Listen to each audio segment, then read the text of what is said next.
pressure he might take off Braden Fletcher. Yeah, Those guys, how that can be leveraged. I just think the answer to it is like getting into practice and watching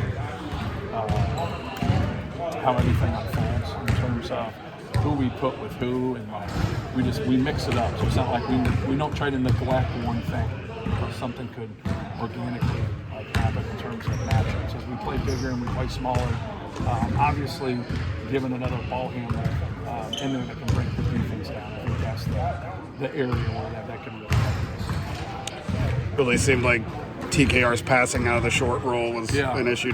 Just having another big there, how does that open things up even more for him? It keeps that guy at home. They got a decision to make, right? And so TK is very good at kind of, we always talk to him about pausing there. Like you can make your play right away, but if it's not there on the catch, just pausing and just let the defense give you the answer. And he does a great job of making that intermediate shot and making that pass. So just trying to have that, good interior passing with different actions. Last year on defense, you didn't have the size, so you had to focus on the perimeter. Now you have the size. How does that complement with what you want to do with that? Yeah, it's still, trying to keep the ball out of the paint more than anything. Like, there's just too many plays at the rim for us last year, no matter who was there.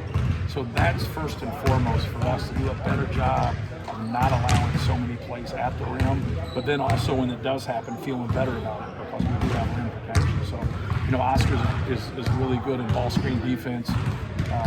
Daniel is very good at protecting the rim, and they both can do the other part also, which is good. But that's going to be great for us, because having one of those guys in the game at all times, gives us that rim protection more than anything. But I still think the most important thing is keeping the ball out of the paint and not letting them get there. So when there's such a high volume of play at the rim, whether you're not boxing out or you're not containing the dribble or you're allowing the ball in the post on the pass, like it just gets to be too much.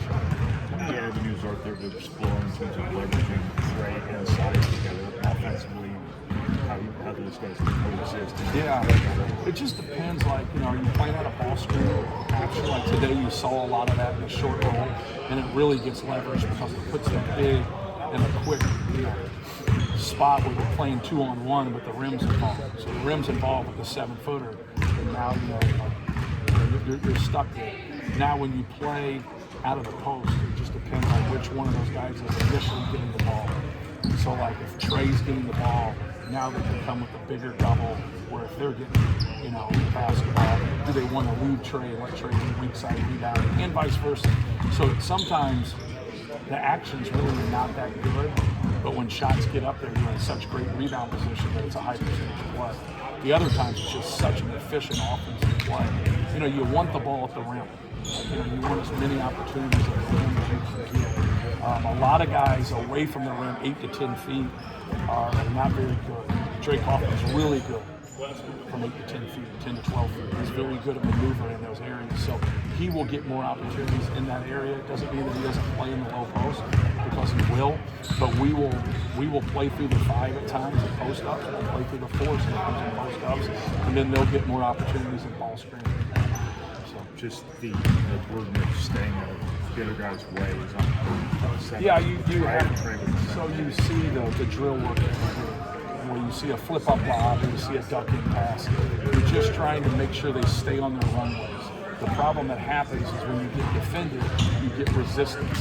So when there's nobody out there, or it's us going against us, sometimes the resistance isn't quite there. So when you get to a game and someone's grabbing you, holding you, pushing you, it's a little bit different to roll and get out of things. But we're trying to show them not getting in each other's way, the spacing, and how they have to go about it. How quick of an acclimation process was it for Oscar coming in here? More just being in shape. Wasn't in the best shape when he showed up. So like more cardiovascular equipment. He was effective though. I said very few people are out of shape and effective, and he was effective. So that was cool. Like, hey, I bet you he's going to be effective when he gets in shape. But no, it's just him getting his wind, getting his legs under him. Very knowledgeable. Like we're not saying anything that he doesn't know. And so anytime you have a guy that has that experience, he's been around good coaches. Both his coaches, like I've met all 3 of his coaches, like all 3 of them are excellent coaches in college. Now, hopefully I can be up to that standard as his 4th coach in college. No, they did a good job. they did a really good job of getting him to this point. But it really is learning what we do in ball screen D, learning what we do in post D, how we handle certain actions, and then learning those actions from an offensive standpoint too, and just learning what we do, just the vernacular and fitting in. Last year it was communication that you were harping on at this time. Is there something that's standing out about this team that you need to? Still, we communicate better, but we still don't communicate well. So, it's just trying to get them, especially the ones that don't have that quite a personality, like an outgoing personality.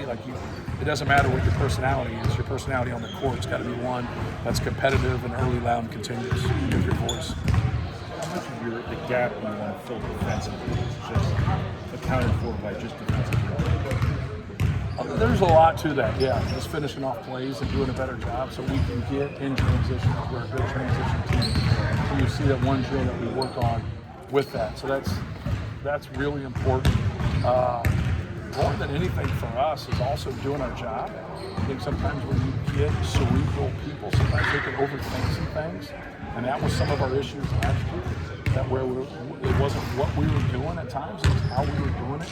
And just trying to have that understanding is that we don't want to break what we're doing. Like just keep doing your job, keep reading situations, and then kind of go from there and build off of it. So, What did you like about Jack Benwell? he's been great. He's really played well. And just his feel for the game, his ability to pass. He's gotten in some tough physical matchups. He always responds. He always comes back, especially when he gets hit and gets hurt. So very competitive, tough, intelligent. Just got a lot of winning qualities. He's gonna help us. He's gonna really put the other team in a bind in his spacing and his passing. How valuable was it? For out of need or just trying to find a place to get him on the floor? A little bit of both. Like he can play the 3 and the 4. But like right now, being able to play that position. Obviously he's going to compete at both. But right now in practice with Liam being out, that's what we need. So with Liam coming back, I think he'll play both the 3 and the 4, and go from there. Daniel's international experience to get back in the flow of playing games. Right. How valuable is that to come back now? And it's not going to be the first game when you go out there and have your first exhibition. Yeah, I thought it was great for him. Just to get out there and build confidence. Physically, just having that trust after you have an injury like that and have a surgery like that. Trust is hard to kind of obtain. From a physical standpoint. So just getting out there and getting hit and getting a real live game. So he's been great. But I thought that experience, just like the summer before, they're real confidence boosters. They really help you. You're playing against the best players in the world at your age.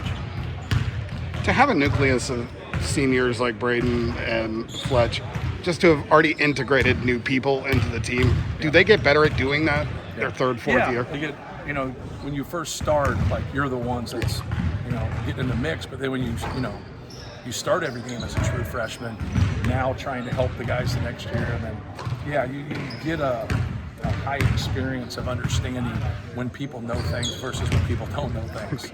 And that's the one thing. Fletch is very talkative, and he really helps in that regard. TK and Braden really know what they're doing, but is trying to get them not to always talk about things after the fact, try to get ahead of issues so they don't happen, and just trying to get them to communicate to the best of their ability because they're knowledgeable and they understand. With the House Summit being implemented now, do you feel like there's good clarity around revenue sharing, NIL, third-party NIL? No, not necessarily. You just want to see how it's going to unfold. Not everybody is in that system. Most everybody's in that system. So, how does that? The one major question is, what is the role of the collective? We really felt that this was moving towards the collective being out of the equation, but I don't think that's 100% been answered yet.